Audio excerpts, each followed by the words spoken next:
शहीद सहाफ़ी अरशद शरीफ की याद में दुनिया भर में दुआई तक़रीबात का सिलसिला जारी है। ह्यूस्टन शुगरलैंड में पाकिस्तानियों की जानिब से दुआई तक़रीब का इनेकाद किया गया, जहाँ गुज़िश्ता रोज़ शहीद होने वाली सहाफ़ी सदफ़ नईम के लिए भी दुआ कराई गई। पाकिस्तानी अमेरिकन की जानिब से आज़ादी मार्च के लिए साबिक़ वज़ीर आज़म इमरान खान से भी यकजहती का इजहार किया गया। शुरा ने हाथों में बैनर्स और प्ले कार्ड्स उठाए हुए थे, जिस पर मुज़म्मती नारे दर्ज थे।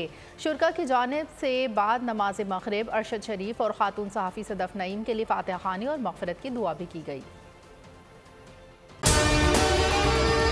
और अगर आपको हमारी ये वीडियो पसंद आई है तो लाइक पर क्लिक कीजिए।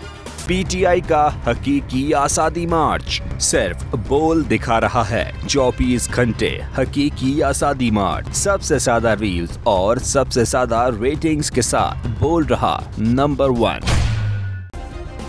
सब्सक्राइब करें और बेल दबाएं ताकि कोई खबर रह न जाए।